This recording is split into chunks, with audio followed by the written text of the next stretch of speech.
Well, if you recall, this time last year here on the Morning News, we took the pledge to meet Nova Scotia farmers halfway by joining the 50% Local Food Club. And the good news is it's back, and here to tell us more about it is the Executive Director of Farmers Markets of Nova Scotia and friend of the show, Keltie Butler, joining us to wrap up the Wednesday edition of our program. Keltie, good morning. Good morning. Thanks for coming back. Thanks for having me. Yeah, so 50% Local Food Club. Tell us a bit more about how it all started and what's new for this year. Great. So this is our second year running, and last year it really started up after a group of folks in Cape Breton the year before mobilized around the idea, and about 200 Cape Bretoners took the challenge of eating a 50% local diet for September. So last year we went province-wide and we had over 3,000, including you folks. Yeah. And so this year we're aiming for 5,000, and we're really welcoming people who participated last year to sign up again.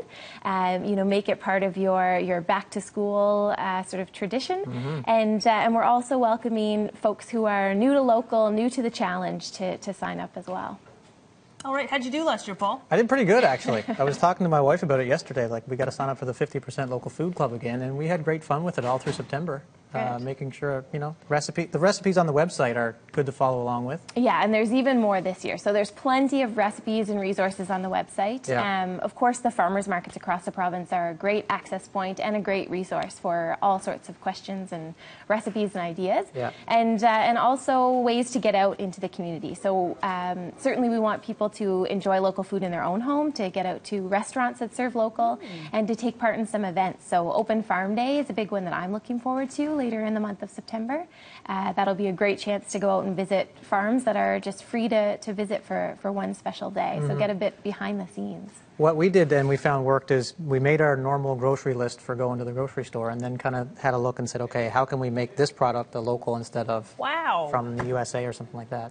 So how'd you do, Crystal? Well, I'll say Paul did great. I mean, our desks are touching, and he inspired me to keep going. So I recommend when you sign up for this, sign up with a friend and you can compare notes. True, yeah. You were real keener last year. I tried my best. I did not meet the 50%. Okay. However, what it did do was it encouraged me I did think about every decision, every buying decision I made. I thought about, could this be local or not? Yeah. And sometimes it was just availability or the fact that maybe sometimes it was a little bit pricier. I mean, I have a family with 3 children, and our grocery bill is huge to begin with.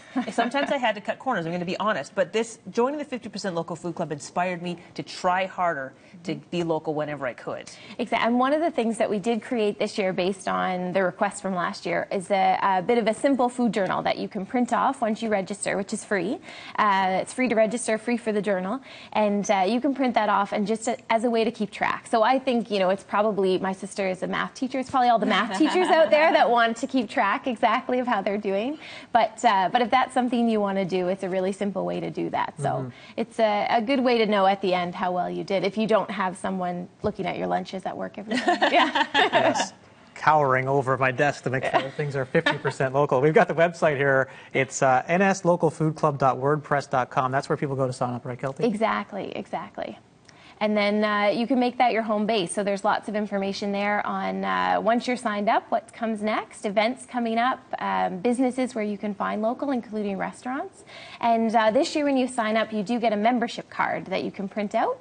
And that's because a lot of local restaurants have really gotten into this, and they want to offer some special deals if you're a member. That's excellent. Wonderful. Yeah. Excellent. It's good to be a member of the 50% Local Food Club. We've got a board where how you can find more information and about the website as well. It starts September 1st. That's a hard date. That's right. 9 a.m. or 6 a.m. As soon as our show starts, Crystal, on September 3rd, it starts. nslocalfoodclub.wordpress.com. And, of course, you're encouraged to join the conversation and make this a big community thing. # Local Food Club and @MarketFreshNS to follow everything about the food club. I'm going to join again. Keep me trying hard. Keltie Butler, always a pleasure to have you on the show. Thanks so much for having me. And to juggle 2 eggs as we get a break. Are you ready? Local eggs. All right, bye. If Paul's not here tomorrow, I'll carry the show. Have a great Wednesday.